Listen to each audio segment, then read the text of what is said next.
Hey everyone, this is Ryan from Actually Agents. This is a segment from our weekly mastermind where we had the pleasure of Dan O'Neill, a real estate titan, come join us live to answer some of our questions and hang out. Over this session, you can learn a bunch of how he runs his social media empire as well as manages a very successful brokerage and much more. You can find the full video linked below. Hope you enjoy. Uh, I got a question. You know, you were mentioning like getting doubling down on one like area niche or whatever. Obviously, or at least it's to me, it seems like your Instagram is what's really been popping. Uh, and you're getting crazy views on your reels. I was just looking over it, and I think I speak for all of us here when I say, a lot. We're seeing a lot of real estate professionals, creating content and posting on Instagram. What do you think sets you apart to get that crazy traction and building that up? yeah, so it's something that I've been building. Same thing with Luca. Like, you don't just start it and it doesn't just come overnight. I've really been working on this for since the day I got my license, 5 years. I spent a lot of time trying to build a community, responding back to every comment, responding to other people's posts and different stories, engaging in my DMs. And I don't think there's anything that makes me different. I just think that I got in at a good time making these funny videos when there wasn't really a ton of people already doing it. So I was one of the first people to kind of adapt that humor or comedy into real estate. And I took a big risk because the amount of shit that I got from agents in my office or people that knew me, my friends, everybody was making fun of me and like chirping me like, oh, here's this, 25-year-old kid. He's making, jumping in a pool, making a mockery of the industry. Those same people are now the ones that hit me up like, hey, can you be in my TikTok? Hey, can you be in this video, that video? So I don't really think that there's anything necessarily that, separates me or makes me different. I could just tell you that I work on it hours a day for years. And I think the funny videos, like I think that's meant for Luca. I think that's meant for, you mentioned Broke Agent Media earlier. I think those are the places for those self-deprecating kind of, those platforms. I think now is a really good time to use like the green screen features to take some of these articles and put your own spin on them and start educating the people that follow you, whether they're agents or whoever, because real estate's a very interesting topic and everybody always wants to know what's their home worth? Is now a good time to buy? Should I invest? So, for example, they just came out with this article about like, oh, foreclosures are record high in 2022. Like, get the fuck out of here. Where's the context of that? Yes, foreclosures are up year over year, but in 2008, there were I don't know 3 million foreclosures. We're at right now 200,000 from quarter one to quarter three. Last year it was like 180,000. So they put up that headline. It's kind of like it's just clickbait. So you can very easily go online, go on your Instagram, you green screen that, share the actual context, the information, and whether it's another agent, whether it's a consumer or someone in your sphere, like that's really good content right there. You don't even have to be the funny person. Follow up to that because you said a lot of agents are doing the funny humor now and like their TikToks and that kind of stuff, and it's getting saturated. I Mm-hmm. have to ask, Instagram being your main platform, do you recommend people growing on Instagram? Because I have a lot of people that like come to me and I want to get a big social media following, and I find it like really hard to recommend Instagram as a platform anymore. Do you It agree is with? very tough.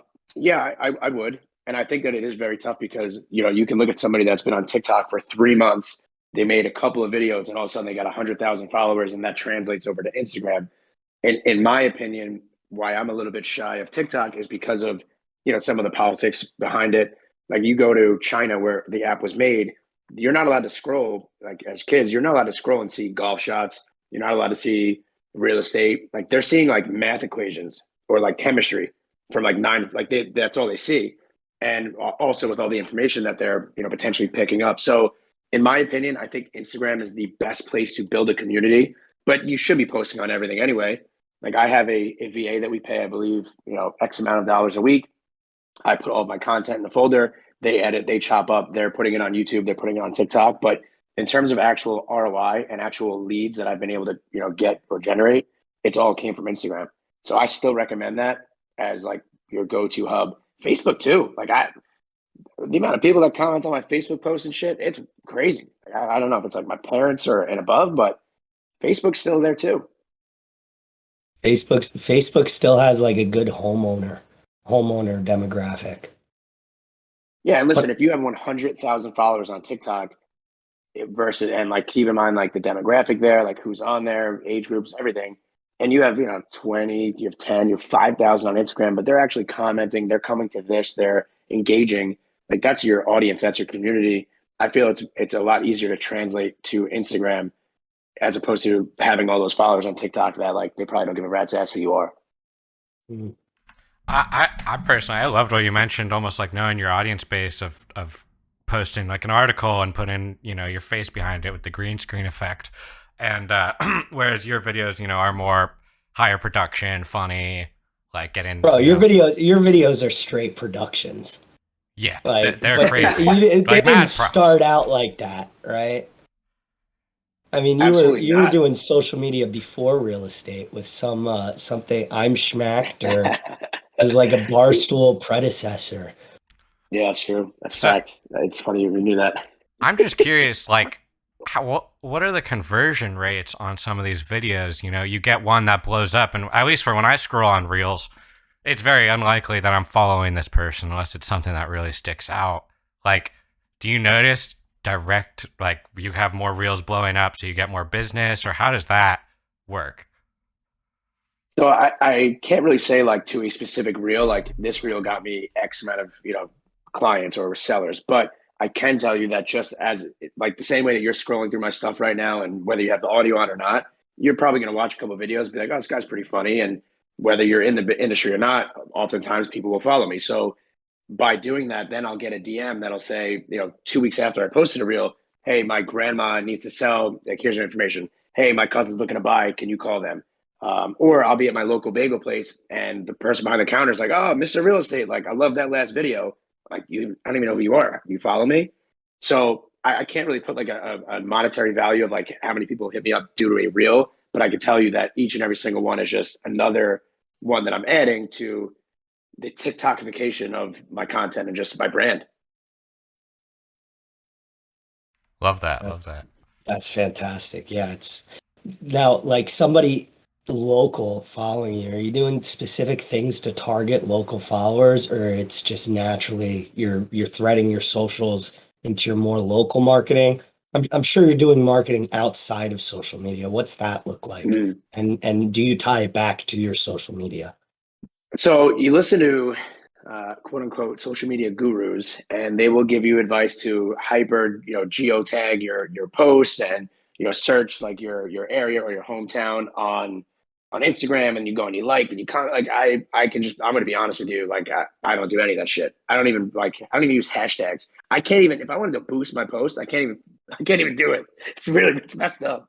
So I don't do anything hyper local. I probably should do a little bit more of it, but I've just for so long it was really my main focus. Number one was to have a value add. How can me, little Danny Deals here with zero transactions ever, how can I beat out somebody that's doing 200 deals on a listing appointment? Oh, you know what? Let me make a funny video. Let me just draw as much attention to that listing as I can. That's how it started. It then evolved into making some, people liked it. So I started doing more funny videos and more crazy skits. Some of my skits went to like 4 minutes long and nobody watched them. And then I had to evolve and make, 60-second, 45-second, and so on and so forth. But I should be doing more hyper local stuff. But at the point that I'm at now, I'm just really making content to try to attract more people to my page, generate more leads, and just in a way like have fun because this business is so stressful and so it can really eat at you. So for me, that's like my creative outlet. And like I make fun of myself. I'm very self-deprecating. Sometimes I'll throw in a joke of like my past clients that maybe they won't realize. Sometimes they do. So it's just my way of having fun at this point. And I put up something the other day that is so not funny. Like it's way serious. It's like a 5 minute long diabolical rant. I was gonna take it down right away. I was just pissed off. And I got like 300 comments on it. And people are like, "Oh, good shit. Like keep it up." I was like, "Huh, it's kind of weird." So I think just making content for yourself and for your brand is what's most important. All right. So to that point, like content that flops, because we all have it, whether you're a big content creator or a small one. What do you do to like keep going? Do you kill the post if you think it's not doing well, We'll or define do you flop. just keep it up? Come on. It's hard for every page. Like for me, if I don't get 300 likes within 10 minutes, that's my metric lately. I don't have 300 likes within 10 minutes, I pull it. Come on, you have. Don't tell me you don't have your own little metric. Like, yeah, this one's not going to do numbers. It's kill it. If you like know me at all, I am so anxiety ridden. I will post something, and within 45 seconds, I'll look at my girlfriend and be like, I'm deleting it. I'm deleting it. And she's like, no, like, wait, it's been up for 30 seconds. It hasn't even loaded on my screen. Like, chill out. So I do have that. For me, it's like, I could just tell. I don't have like an actual 300 likes in 10 minutes, but like, it hasn't really happened a ton, knock on wood, fortunately. But yeah, there's been a couple times where like, I tried to do like a philanthropy one, maybe like a month and a half ago, 2 months ago for Florida when the hurricane came. And I was like, $500. I'm going to give it to charity, whatever. And like 12 minutes in, I had like 3 comments. I'm like, yeah, there goes, I'll make the donation. I won't even fucking tell anyone. I'm taking this down now. So like, yeah, that every now and then is going to happen. But I've also found that some of the videos, like I just mentioned, that video with me ranting, I'm like, oh, I know I'm going to take this down. Like nobody's watching this shit. And it like performed the best. There's other videos where I think I deserve an Oscar because I put out this huge production, like The Grinch. I got a costume. Like it was like a 4-day shoot. I remember the Grinch video. Nobody watched it. I'm sitting there like, are you like, I deserve an award for this, and nobody watched it. So you got to just post and like you have your metrics. The good thing, like for you, Lucas, you could post 8 times. So like that little, that one kind of goes away, like it almost falls off. I post like once every week, almost like bi-weekly, which is a bit of an issue for me. So if I have something flop, I'm just sitting there staring at this flopped, video or picture. I'm like, oh God. Yeah, well, I also make my stuff in like 5 minutes while I'm sitting on the toilet. Like you're doing like planning for your stuff at this point, so it's got to hurt a lot more. It's so crazy, and you're not gonna believe me. I swear to God, my life. I used to spend hours, days on these productions. My last like probably 7 or 8 videos, my video guy's shown up to my apartment and he's going, "What are we filming?" And I'm like, "Dude, I have no idea. I have nothing." And we'll sit here for like 3 minutes, and I'm like, "You know what? I have 3 monster cans on my table. Like, let's make a funny video about like my shitty, eating habits. People can relate. Or like, let's make a video of how, we're in a recession. My girlfriend needs to stop buying stuff. Like these videos, they come up in like 5 minutes. We make it, and then that's it. Whereas I used to spend, so I thought about was content. That's interesting because going back to the and by the way, guys, I don't want to not monopolize conversation here.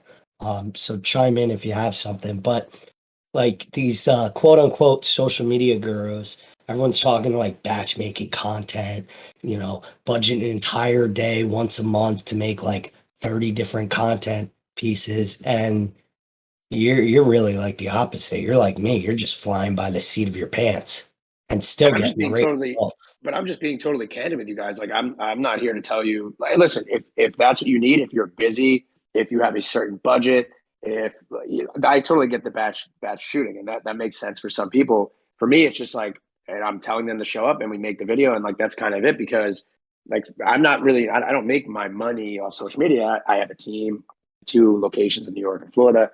I deal with buyers and sellers all day long. My 30 team members that they need me constantly. It's almost too much. So I can't put that same time and energy and effort that I used to. But at the same time, like I don't need to sit here and be like, you know what, you need to sit for 30 hours and make content.